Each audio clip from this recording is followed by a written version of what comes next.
Vamos abrindo as nossas Bíblias lá em Deuteronômio, no capítulo 33.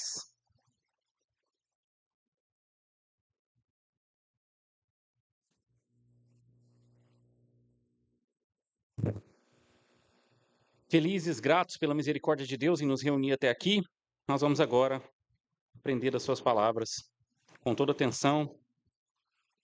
Vou ler os versos 8 até o 11 do capítulo 33. Se atentem à leitura. Deuteronômio 33, 8.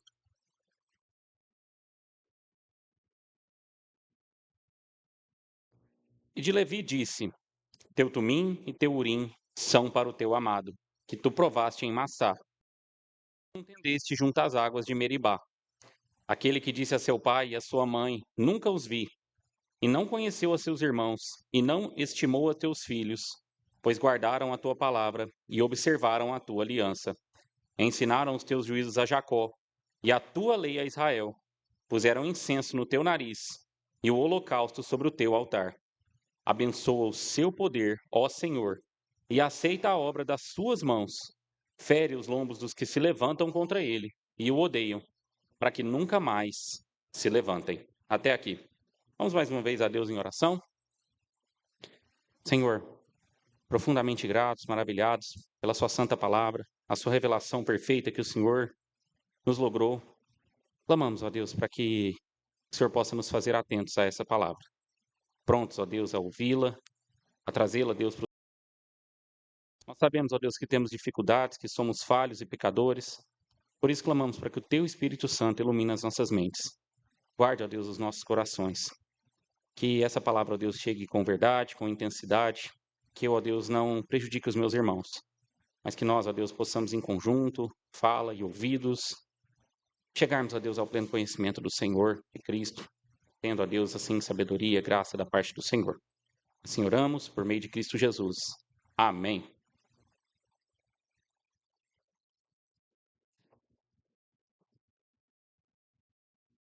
Hoje nós vamos falar, como nós vimos aqui no começo do capítulo 33, sobre Levi, sobre os levitas. Não, né, aqueles que saem da terra para o céu por aí, não aqueles, né, que cantam na igreja, aqueles que são comissionados, né, da música na igreja. Hoje nós falaremos, né, da tribo de Levi, uma tribo, sim, essa muito importante, muito pujante, com pessoas assim muito significativas na história, né, da revelação, na história da Escritura, ao longo de toda a história do povo de Israel. A Escritura se abre, né, com a pena de uma dessas pessoas dessa tribo, a saber, Moisés. Ele, o autor, né, de todo o Pentateuco, Gênesis, Êxodo, Levítico, Números, Deuteronômio, é, né, da tribo de Levi.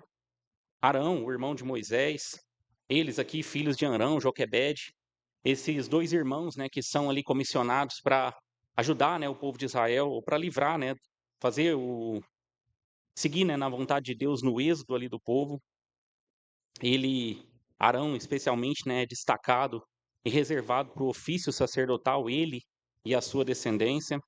E isso, né, esse serviço sacerdotal, então aqui eu já estou dizendo, né, Arão, Moisés são descendentes de Levi. Dentro da tribo, então, de Levi, nós temos o primeiro autor bíblico, nós temos aqueles, né, a descendência de quem foi separado para o sacerdócio.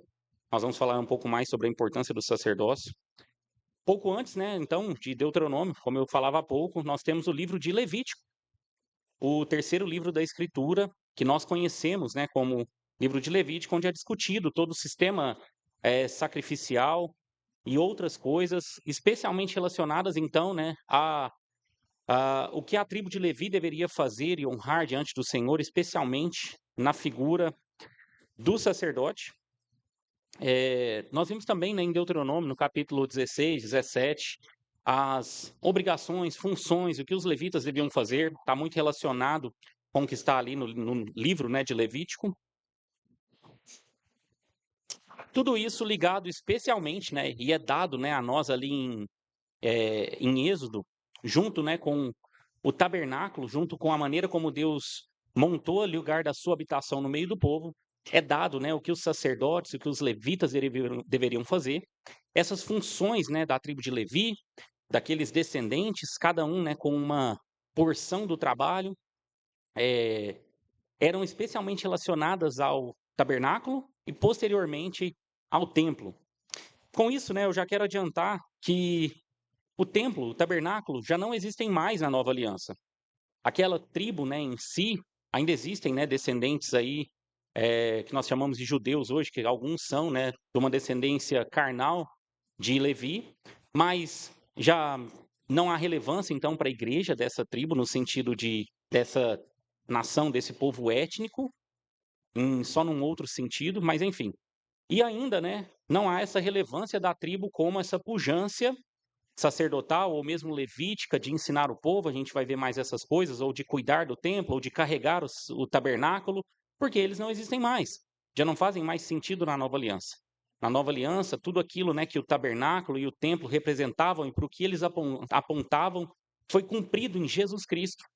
Na figura, então, do Messias, nós temos aquele, né, e essa principal objetivo, essa principal função, aquilo que apontava o tabernáculo e o templo de Deus, né, vir e se manifestar ou aparecer ou habitar no meio do seu povo é cumprido plenamente em Cristo. Ele veio e tabernaculou entre nós e vimos a sua glória, glória como unigênito de Deus. Tudo então essa questão, né, do trabalho dos levitas relacionadas ao templo, ao tabernáculo, já não faz mais sentido na nova aliança. Então, né, eu já quero aqui, na introdução mesmo, dizer, né, que não faz sentido a gente levantar os tais ministros de louvor, pessoas, né, a gente chama normalmente o pessoal que toca em algumas igrejas de levitas, como se essas pessoas tivessem, né, uma função especial de levar o povo à adoração a Deus, e por isso eles são um pouco mais, né, do que um membro comum, talvez não um pastor, um bispo, mas um pouco mais no sentido de ser esse ministro. Essa função, né, não faz sentido, não faz parte da nova aliança, não é assim que Deus, né, está conduzindo o seu povo na nova aliança. É muito importante essa questão de levar a adoração, mas tudo isso, né, de novo, está em Cristo e na maneira como ele conduz a sua igreja. Eu não podia, né, deixar de falar isso, pessoal, porque nós estamos aqui falando de levitas, e talvez esse seja o mais conhecido no meio evangélico, né, brasileiro, de levita, seja essa figura, né, do músico, daquele que toca na igreja, daquele que conduz o povo. E nós já começamos, então, tirando isso de ideia. Não é aqui, né, que o texto bíblico está nos levando, não é sobre isso, né, que a Escritura está nos falando quando ela chama a atenção à tribo de Levi. Mas, como eu ia falando, é muito importante vermos isso. Vai ser muito significativo para nós a observação de Deuteronômio 33, tanto no que Levi, né, a maneira como ele surge, descendentes ali desse homem Levi, como essa tribo toma proeminência e as funções dessa tribo no meio do povo também são muito relevantes para a igreja hoje. Nós podemos aprender muito com essa tribo, para além, né, dessa visão talvez deturpada disso. Bom, nós vamos continuar aprendendo com essa tribo e eu ia falando, né? Tem outros homens, Eleazar, Itamar, os filhos de Arão, que seguem, né, o sacerdócio, além de Moisés, Arão, já citados aqui.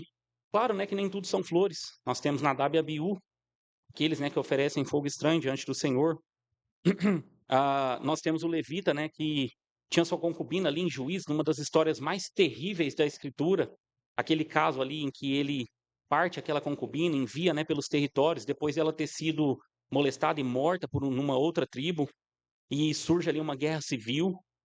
Nós temos, né, um levita que não um sacerdote descendente de Arão, mas um levita que se torna o sacerdote de Dan, aquele local onde para todo o resto da história de Israel, até os exílios, permanece ali um centro de idolatria. Nós temos talvez a figura de Eli e os seus filhos, Ofni e Finéias, um sacerdote e os seus filhos terríveis numa época, né? Mas eu estou aqui tentando justamente, né, efervescer um pouco a cabeça de vocês em Levi, na relevância dessa tribo, nos vários homens que nós temos. Mas nós chegamos, claro, a Eucana e Samuel, um homem distinto que tem um filho, né? Primeiro sua mulher estéril, mas ele tem um filho, ele dedica esse filho, esse homem, né, e esse filho eram da tribo de Levi. De fato, né, depois Samuel vai ter um papel bem dentro, né, da função ali da tribo de Levi. Zadok, Abiatar, sacerdotes na época de Davi, Corá, né? E aí sim, os músicos que Davi, pela não só orientação, mas pela inspiração do Espírito Santo ao conduzi-lo para fazer a estrutura do templo e a estrutura de como as coisas funcionariam ali, aquilo foi, profeticamente, né, colocado na boca de Davi por Deus. Aí sim, né, haviam ali os músicos, a maneira como eles se portavam, o que eles deveriam fazer, as suas turmas. E sim, né, os levitas estavam exatamente naquilo. Depois, mais adiante, Esdras, o sacerdote, e no Novo Testamento, né, como não nos lembrarmos da figura de Zacarias e especialmente, né, aquele homem notável, seu filho, João Batista. Homens, né, dessa tribo, vejam que permeiam, né, e toda a escritura fala sobre eles e principalmente nesse trabalho que eles têm ali no meio. Impossível, né, lidarmos, né, com todas essas histórias, com essas pessoas, os desdobramentos, né, dessa tribo e a pujança dela no meio de Israel. Mas eu quero só, como eu disse, lembrar vocês, né, fazer com que vocês pensem, né, nessa tribo e especialmente, né, nessas figuras, o trabalho que deveria ser feito e está sendo feito por alguns ou não foi feito, né, por outros e por isso eles foram condenados pelo Senhor. Mas aqui então, em Deuteronômio 33, nós temos a bênção de Moisés. Como nós abrimos, né, nos versos 1 ao 5, Moisés, homem de Deus, vai trazer para o povo uma bênção para cada uma das tribos. Vai falar, né, então, para o povo, para cada uma daquelas tribos, né, o que o Senhor tinha para eles então, para o que eles estavam vivendo, para o futuro daquelas pessoas. Como pai espiritual da nação, Moisés se levanta para falar então com aqueles seus filhos e deixar, né, uma bênção para eles. Nós, com isso, né, o que nós estamos fazendo aqui ao longo de Deuteronômio 33, e já fizemos dos versos 6 e 7, que falamos, né, de outras duas tribos, a saber, Ruben e Judá, mas nós então queremos relacionar, né, aqui esse texto com a fala de um outro pai. Agora sim, né, um pai natural daquela nação, o pai daqueles outros 12 filhos, que era Jacó. Eu queria que vocês abrissem rapidamente em Gênesis, no capítulo 49,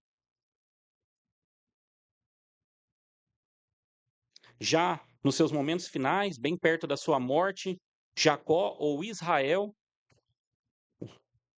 a nação, né, leva o seu nome, ele vai abençoar ou falar sobre os seus filhos. E nos versos 5, né, até o 7, ele fala um pouco sobre esse homem, que é o precursor, né, o progenitor dessa tribo. Vamos olhar. Gênesis 49, verso 5. Simeão e Levi são irmãos. As suas espadas são instrumentos de violência. No seu secreto conselho não entre minha alma. Com a sua congregação minha glória não se ajunte, porque no furor mataram um homem e na sua teima arrebataram bois. Maldito seja o seu furor, pois era forte, e a sua ira, pois era dura. Eu os dividirei em Jacó e os espalharei em Israel. Pera, nós estamos falávamos, né, que Jacó traria uma bênção. No seu momento final, ele vai falar sobre os seus filhos. E essas palavras duras aqui, apontando, né, dois irmãos intimamente ligados, chamando-os, né, de assassinos, amaldiçoando, sim, aqueles dois, colocando eles, né, debaixo de um peso. O que aconteceu, né, então, aqui? Como, né, e por que que Jacó fala dessa maneira? Certamente, né, junto com Rubem, são as palavras mais duras de toda a sua bênção. Jacó aqui está se referindo, né, àquela passagem onde esses dois filhos, lembrando que nós temos Ruben, logo depois, né, ainda dos filhos de Lia, no segundo lugar Simeão, Levi e o quarto filho Judá. Nós falamos um pouco sobre isso no outro sermão. Mas Simeão e Levi, então, eram irmãos, filhos da mesma mãe, né? Então eram filhos por parte de pai e de mãe, dada essa situação delicada, né, de Jacó com as suas esposas, as suas concubinas. Cada filho, né, era de uma mãe, mas os dois então eram filhos de Lia com Jacó, e eles tinham, né, uma irmã. Esses irmãos, né, são relacionados com essa violência por causa de Gênesis no capítulo 34. Nós não vamos ver toda a história, mas se você quiser voltar um pouco aí para passar os olhos sobre isso, nós temos, né, o caso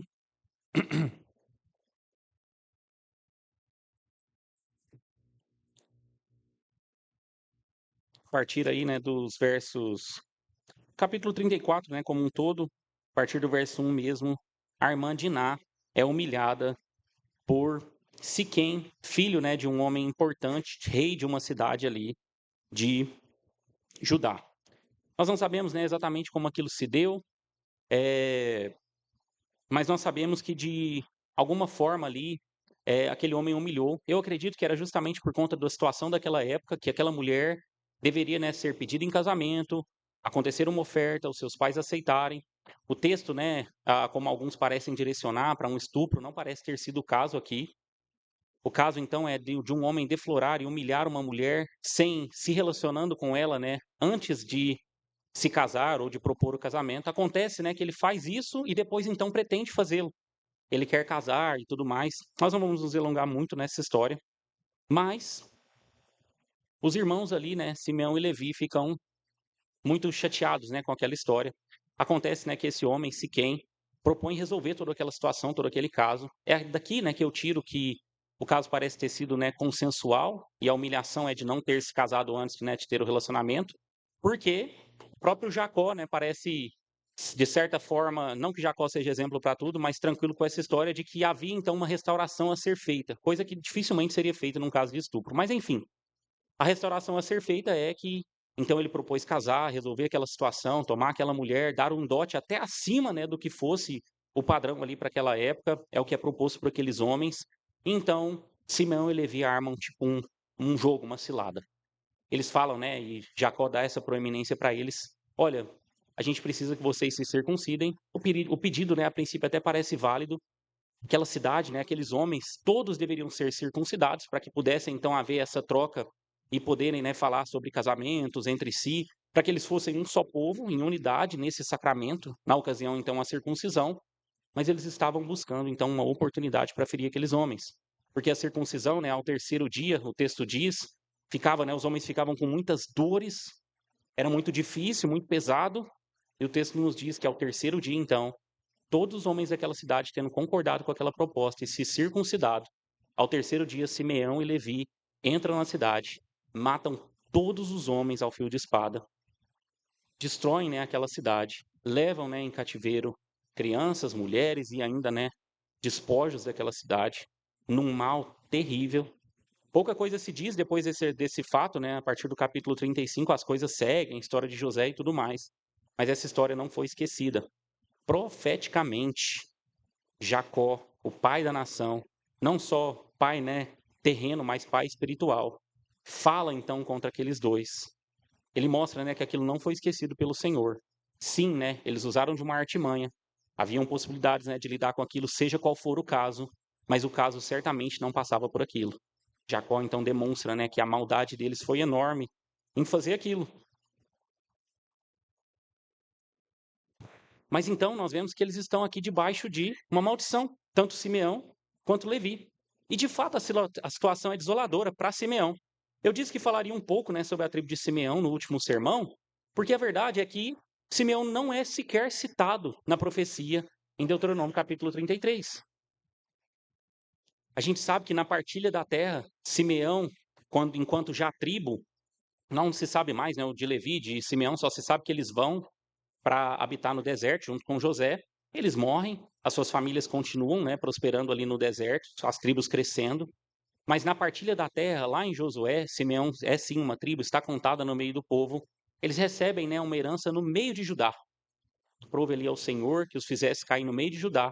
E a história conta que eles, de certa forma, se perderam ali. Eles foram misturados ali a Judá, ajudaram Judá em algum momento, mas logo as suas cidades parece que as mesmas cidades que são faladas que são para eles, logo depois são faladas como se fossem de Judá. E essa tribo de fato não tem nenhuma pessoa relevante, nenhum profeta, nenhum rei, né, que procede deles. A ponto, né, como eu disse, de ser até omitida aqui na lista de Moisés e parece ter tudo a ver, sim, com essa maldição que pesava sobre eles. Mas nós vimos, né, em Rubem, no último sermão, e eu quero lembrar isso nesse mesmo sermão. Em primeiro lugar, né, o Senhor preserva, sim, o seu remanescente. Eu já vou voltar a falar de Levi, tá? Nós temos que falar de Simeão, porque é isso. Não é falado em Deuteronômio, né, 33. Esse é o momento, né, ou a gente falava dele no meio de Judá, ou a gente falava aqui em conjunto com seu irmão, Levi.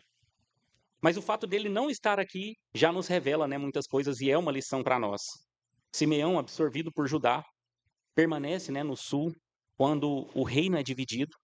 Então, o que parece, né, acontecer desse remanescente, apesar de Simeão não ser contado, muitos daqueles homens, né, pareceram pertencer ao reino do sul, que foi fiel por muito mais tempo do que o reino do norte.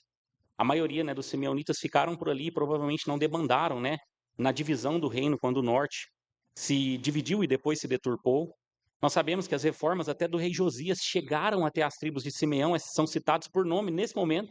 É a próxima vez que eles vão ser citados, né, por nome como tribo, depois aqui dessas menções mais até Josué e no começo dos reinos. Os simeonitas, né, receberam então aquele momento de restauração do povo de Israel, chegou até eles também. O principal, né? O nome dos simeonitas, Simeão, é citado em Ezequiel como as tribos que seriam restauradas e finalmente, como Ruben, em Apocalipse, aquela tribo é constada, né? Colocada no meio das outras. Um filho, né, que não foi esquecido. É claro que a maneira como aquela tribo se portou poderia ter mudado o futuro deles. Mas mesmo a maneira como eles deixam de se portar, ainda assim o Senhor é misericordioso, ainda assim haviam remanescentes, ainda assim o Senhor cuida, né, daquele povo, zela. E nós sabemos, né, que na época dos apóstolos, então, haviam, né, simeonitas na nação étnica ali de Israel, no meio daqueles que se converteram e fizeram parte da igreja verdadeira e compuseram, né, então toda a igreja que é louvada ali em Apocalipse. Mas, diferente da tribo de Ruben, e especialmente aqui então, né, da tribo de Simeão, nós vemos que Moisés trata a tribo de Levi de um modo muito especial, muito diferente, né, do que parece ser esse tratamento que Jacó havia colocado, aquele peso daquela maldição que estava sobre aquelas duas tribos. Vamos voltar lá para Deuteronômio capítulo 33.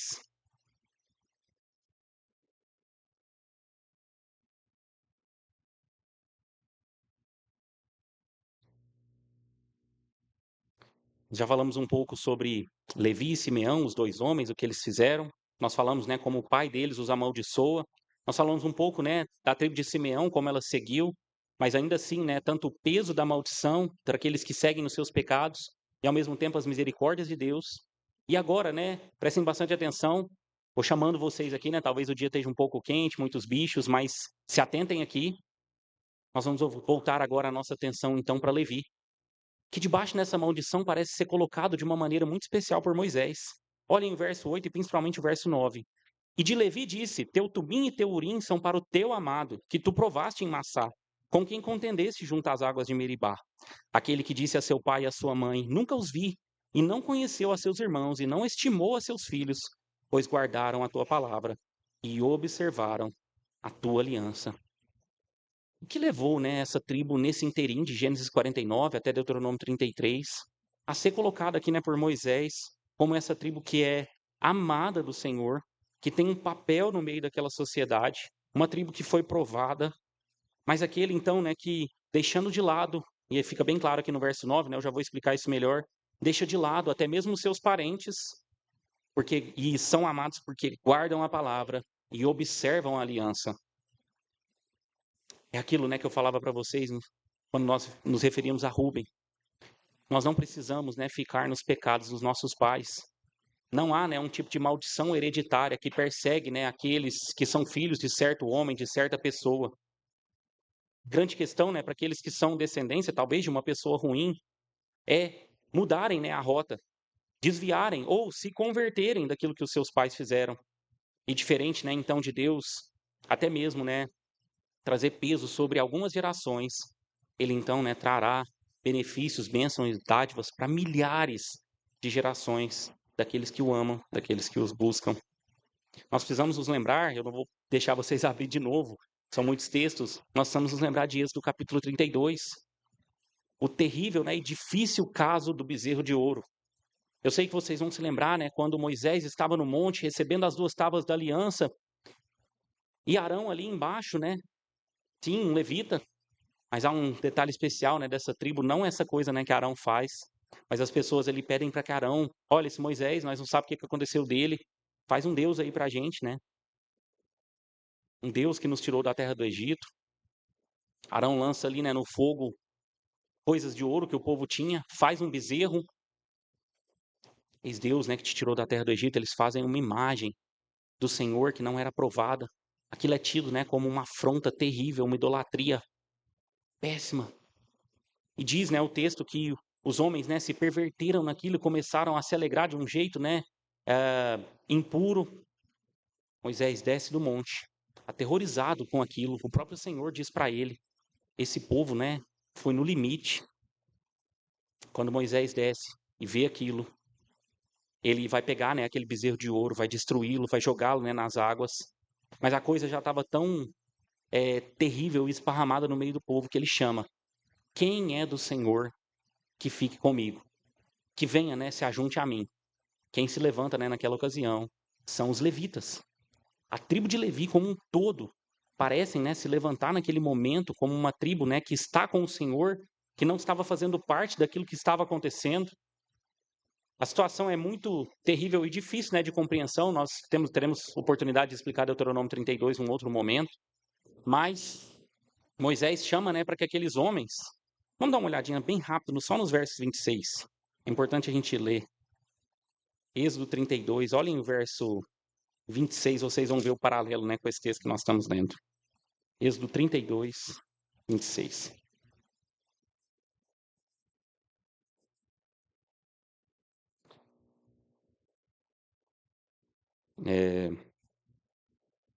Pôs-se em pé Moisés na porta do arraial e disse: quem é do Senhor, vem a mim.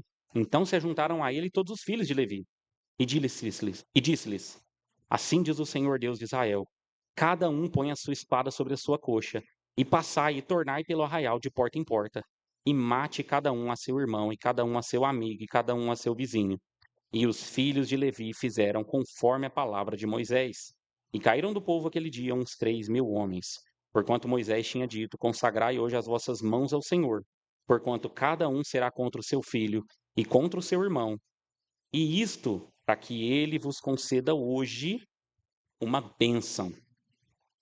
Apesar, né, da dureza do texto, da maneira como Deus traz castigo para o povo, Levi, né, se levanta como uma tribo cuidadosa e zelosa pelo Senhor.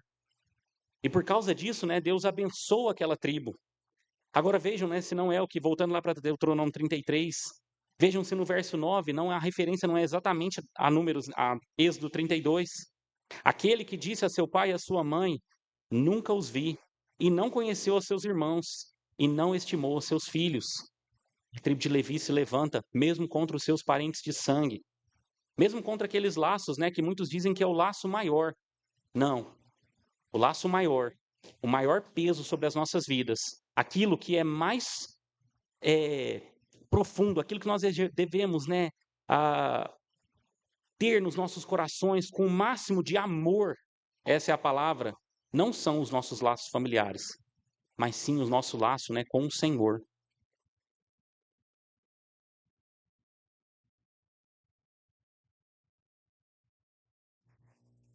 Vejam a realidade, né, do que essa tribo fez aqui.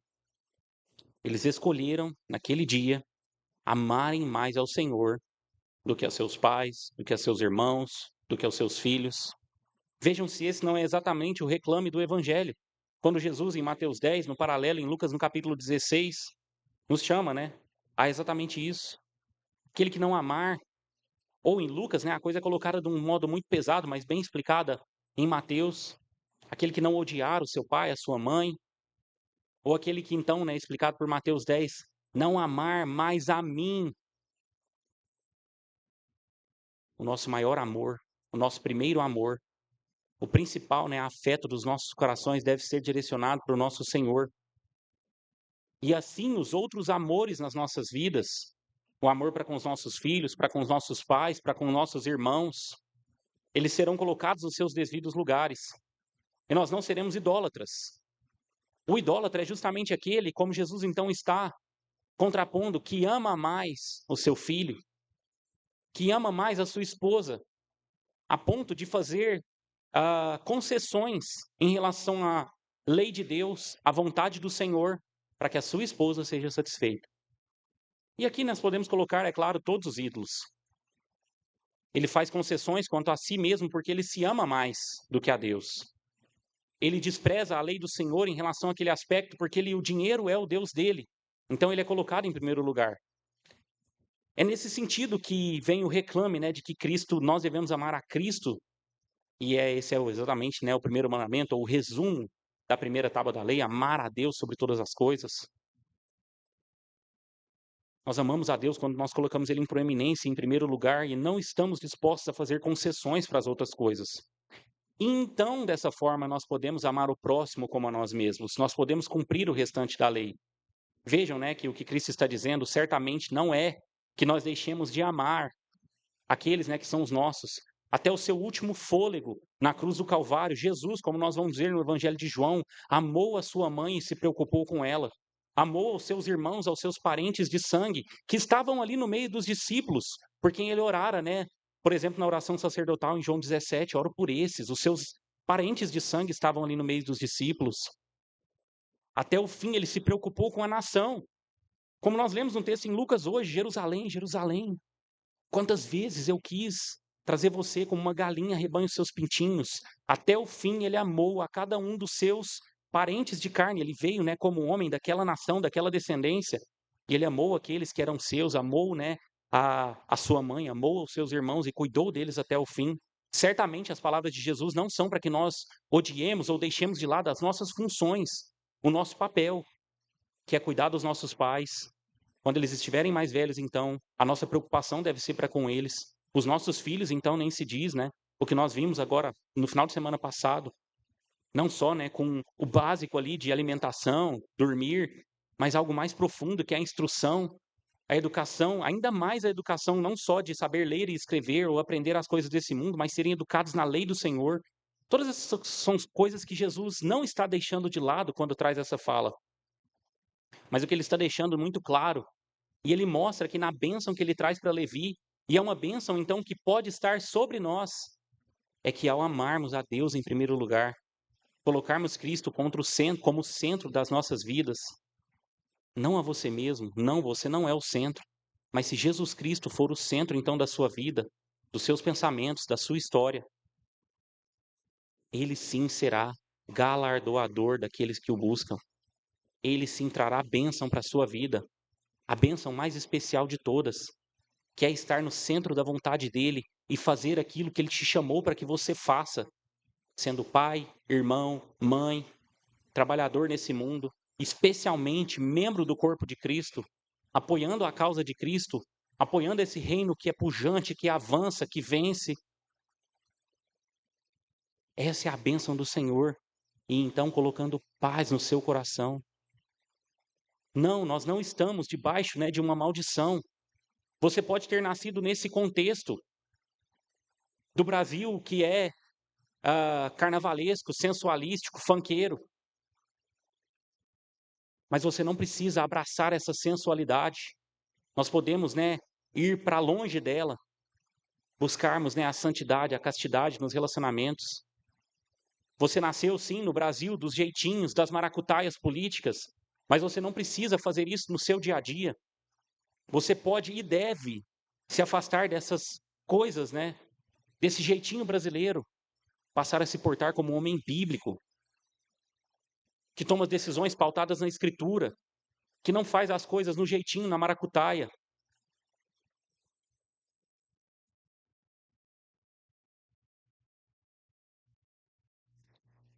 Você pode, né, estar num contexto na sua família, ser filho, sei lá, de um defraudador, ser filho talvez até de um assassino. Aquelas histórias, né, interioranas, nossa família tinha não sei o quê, um assassino lá, não sei aonde. Mas não existe este peso dessa maldição sobre você. A grande questão é como você se portará em relação à lei de Deus na sua vida e o que você deixará para os seus descendentes daí em diante. Levi estava debaixo, então, daquela maldição, daquele peso. Mas a maneira como eles se portaram trouxe eles para uma nova realidade, para uma nova vida enquanto tribo e nação. Naquele dia eles são separados, né, para o Senhor em Êxodo no capítulo 32, e daí se segue deles serem aqueles que apoiarão Arão, né, no, no sacerdócio. Aquela tribo que, como nós vamos ver, ensinaria o povo, ajudaria o povo a ir até Deus e adorá-lo e servi-lo. A tribo, né, que teria então a principal função de trazer a profecia aplicada para a vida do povo. Eles não ficaram, né, embaixo daquela maldição e daquele contexto. Percebam que o profeta de Deus não erra. A visão de Jacó não é infundada. Permanece sobre aquela tribo uma realidade. Jacó disse em Gênesis 49 que eles estariam espalhados no meio do povo. E assim se dá. Nós lemos, né, em Josué, e nós lemos também, né, ao longo da partilha da terra, mesmo em Deuteronômio, é colocado então que eles receberiam cidades no meio de Israel. Eles não receberiam uma terra, né, uma possessão, um território que seria deles, mas eles receberiam cidades no meio do povo. Mas vejam a diferença de, agora sim, né, Simeão e Levi. Aquilo foi uma bênção para a nação e para a tribo. Eles foram profundamente abençoados com aquela realidade de serem espalhados no meio do povo. Diferente daqueles, né, que tomaram seus territórios e tinham que lutar por aqueles territórios e então produzir. Eles estavam ali no meio do povo para abençoar diretamente o povo, conduzindo eles na lei de Deus, nas palavras do Senhor, ensinando eles a guardar a lei e a palavra, ensinando eles a irem até Jerusalém 3 vezes por ano, os sacrifícios que eles deviam levar, e haviam aqueles que estavam, né, ou onde o tabernáculo estava, ou onde o templo depois é colocado em Jerusalém, e ali, né, uma grande comitiva levítica, junto com os sacerdotes também levitas, cuidavam ali, né, de todo esse sistema sacrificial. É exatamente, né, o transformar de Deus, né, de maldição em bênção, de mal em bem. Assim Deus pode fazer nas nossas vidas e na nossa história. E aí eu retomo o ponto que eu estava. Talvez você seja, né, de descendência aí de ladrões, defraudadores. Essa não precisa ser a sua realidade. Nós podemos quebrar com isso, sair desse fluxo e desse fluxo e desse ritmo. O contexto em que nós estamos, tanto brasileiro quanto familiar, não está fora da providência de Deus. Sim, todos os levitas estavam debaixo daquele contexto da fala profética de Jacó para com eles. E eles poderiam seguir o caminho de Simeão, ou eles poderiam seguir o caminho de Levi. Como eu disse, não está fora da providência a família que você nasceu, a maneira como você veio ao mundo e o país que você veio. Então pare de murmurar que o Brasil é muito ruim. As outras nações todas têm os seus desafios e cada um que nasce em cada lugar do mundo tem a sua provação. Também está colocado nesse texto aqui que eles foram provados. Nós lemos isso, né, no verso 8. Você será provado exatamente no meio em que você veio. Mas para todos nós há um escape, um refúgio em Cristo Jesus. E se seguirmos esse caminho, então ele tornará esse mal em bem. E de repente você ensinará a sua família a serem, né, cuidadosos nos seus negócios, a serem honrados. E aí então talvez a sua família, por meio de você, passar a prosperar e impactar, né, a nossa nação dessa forma, sendo casto, sendo santo, sem esse sensualismo brasileiro. E então, né, talvez guiarmos a nossa sociedade para um rumo diferente, não dessa maldição nessa área, nessa perversão. Enfim, percebam, né, como nós devemos parar de murmurar e certamente parar de pecar, de errar, né, quanto a essas coisas, nos voltarmos então a fazer algo e a cumprir a lei de Deus nesse ambiente que o Senhor nos colocou. E vejam, o Senhor usou esse ambiente para te fazer filho dele. Seja lá o que o Brasil seja, seja lá, né, qual seja a realidade da sua família. Foi exatamente nesse meio que ele te chamou e te alcançou e que a palavra de Cristo Jesus chegou até você. Você está aqui na igreja ouvindo, né, sobre o Senhor e podendo então, né, viver essa nova vida. Não foi fora desse contexto, foi exatamente dentro desse contexto. Vivamos as nossas vidas então, né, de um modo diferente. Nos convertamos verdadeiramente para uma nova vida que nós temos em Cristo Jesus.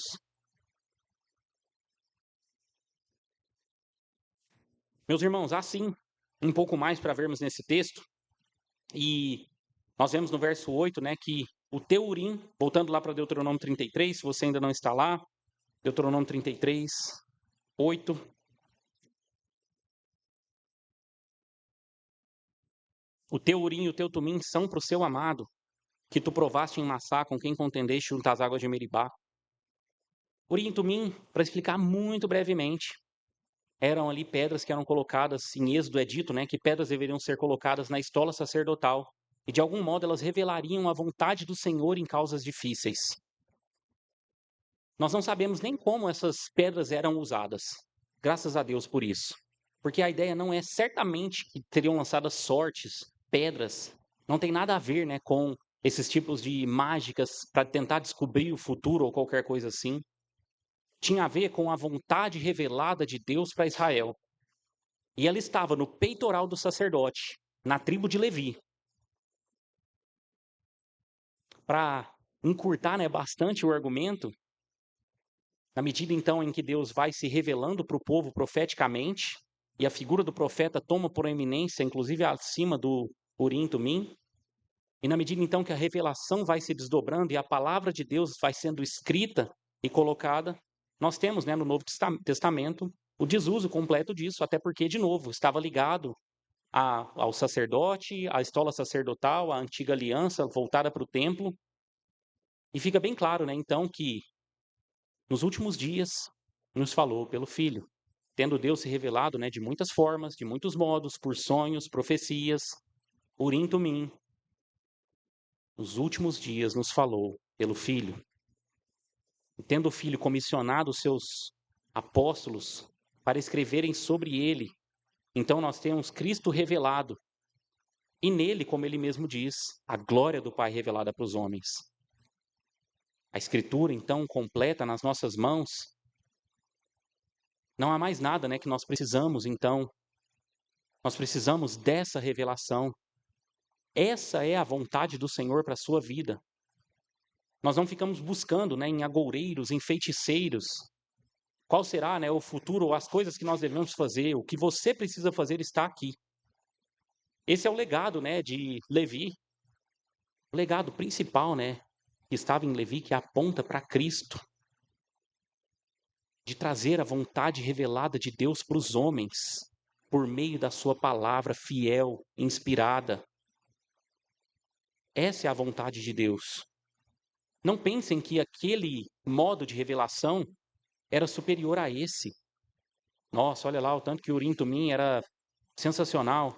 Perguntava, saía lá a resposta. Que tolice, né? Achar que nós perguntaríamos com quem que eu vou casar? Quem que vai ser o presidente do Brasil? Muito mais profundo, né? Então, sobre a vontade do Senhor está aqui, sobre o que Ele quer e requer do seu povo, para que o seu povo faça.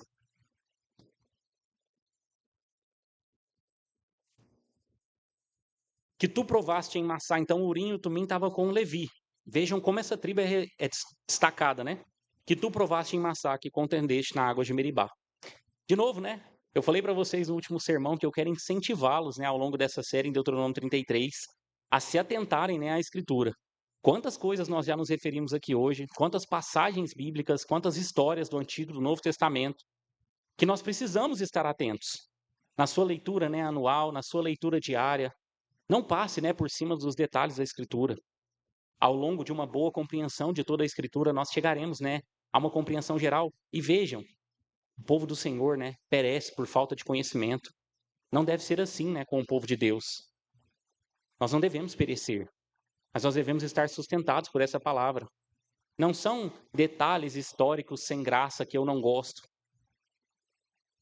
É a palavra e a vontade de Deus revelada, para que você deixe de ser capacho de herege, capacho do diabo, para que você deixe, né, de se entregar à sua carnalidade. São esses detalhes que você está deixando passar. Não minúcias, né, que eu estou dizendo, mas de ter um conhecimento bíblico robusto, de modo que as passagens bíblicas, né, façam sentido, estejam coerentes para você. Massá e Beribá. Quem se lembra, né, então, daquela vez no deserto? Duas ocasiões, mas eu me lembro especialmente da primeira, em que o povo andava no deserto e faltou água.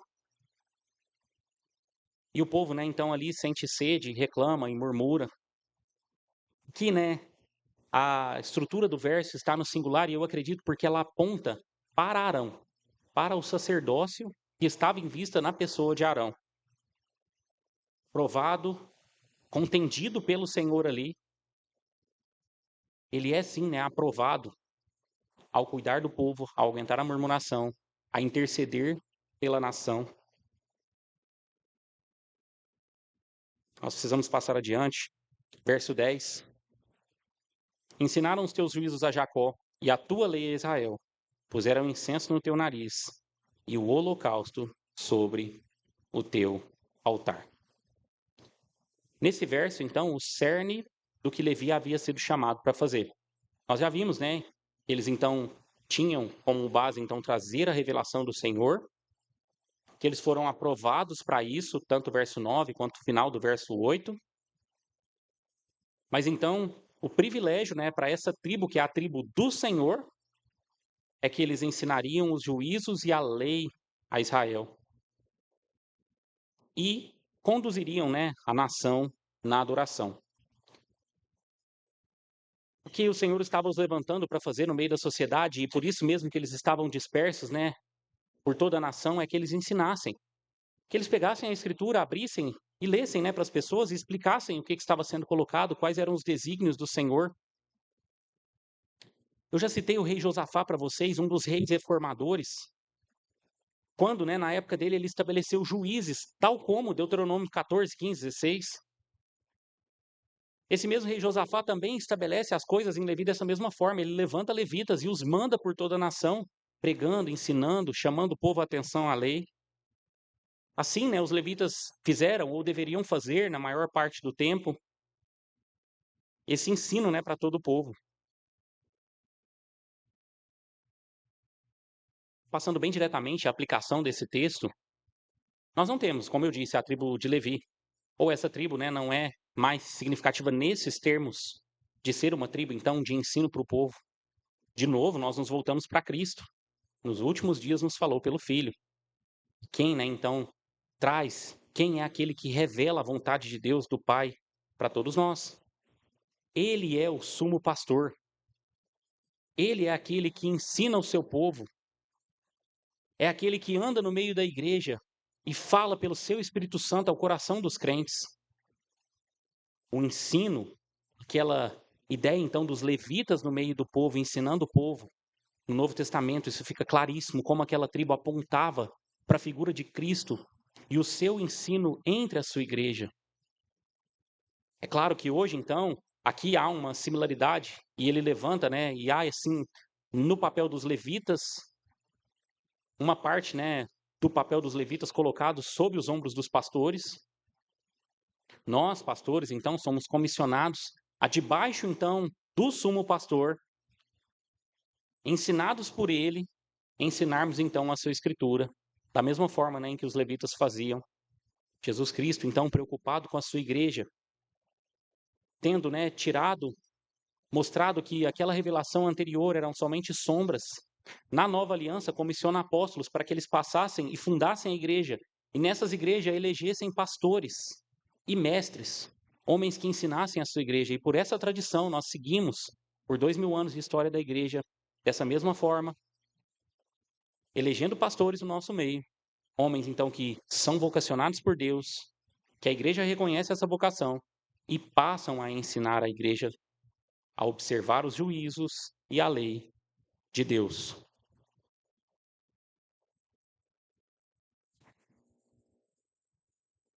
Vejam, né, como a realidade de Deuteronômio 33 aponta, né, para a nossa realidade hoje. Ali na tribo de Levi, que aponta, e vocês já perceberam, né, primariamente para Cristo, as suas funções. Nós já vamos deixar mais claro como ele é o grande e único poderoso profeta. Ele é o verdadeiro, né, sacerdote. Mas como, né, que por ele, o grande profeta, o nosso sumo sacerdote fiel, nós somos chamados como igreja, e aí tem funções diferentes, mas a sermos profetas nesse mundo, levando a palavra dele, os seus juízos, a sua lei, debaixo da sua autoridade, sermos sacerdócio real, como Pedro, né, vai nos chamar. Em que sentido nós somos sacerdotes? Justamente debaixo desse sacerdócio, levando, né, as pessoas à adoração, e essa é a segunda função que nós vemos aqui, né, da tribo de Levi. Puseram incenso no teu nariz e o holocausto sobre o teu altar. o sacerdote, os descendentes de Arão e a tribo de Levi, que apoiava, né, o trabalho desse sacerdote, conduziam o povo na adoração a Deus. Punham incenso no teu nariz e holocausto sobre o altar de Deus. Conduzir o povo na adoração é justamente, né, estar diante do povo buscando o favor de Deus para o povo. Como o Salmo 51. Não de modo hipócrita, porque Deus não quer esse tipo de sacrifício, mas com o coração compungido e quebrantado, os sacrifícios são aceitos e eram aceitos na antiga aliança. Mas esses sacrifícios apontavam para um sacrifício maior. Cristo é o nosso sumo sacerdote fiel, não da ordem de Arão, mas da ordem de Melquisedeque, um sacerdócio eterno, como no Salmo 110, que intercede por nós, que vem a Deus em favor de nós, mas ele não o faz com sacrifícios, né, de animais, mas ele o faz segundo o seu próprio sacrifício perfeito, do qual aqueles sacrifícios de touros, de bodes, de animais, somente apontavam que não podiam, né, fazer nada, mas apontavam para o sacrifício perfeito de Jesus Cristo, na nova aliança, quando ele veio e morreu na cruz do Calvário. Ele, sumo sacerdote fiel, que leva à sua igreja a verdadeira adoração por meio do seu sacrifício, que leva a igreja para perto de Deus por meio do seu sacerdócio fiel e intercede pelos seus. E intercede hoje pelos seus. De novo, citando João 17, a oração sacerdotal, não peço que os tire do mundo, mas que os livre do mal. Santifica-os na verdade, a tua palavra é a verdade. E por eles me santifico a mim mesmo, para que também eles sejam santificados na verdade. E rogo não somente por esses, ele se referia aos discípulos, mas também por aqueles que pela tua palavra hão de crer em mim.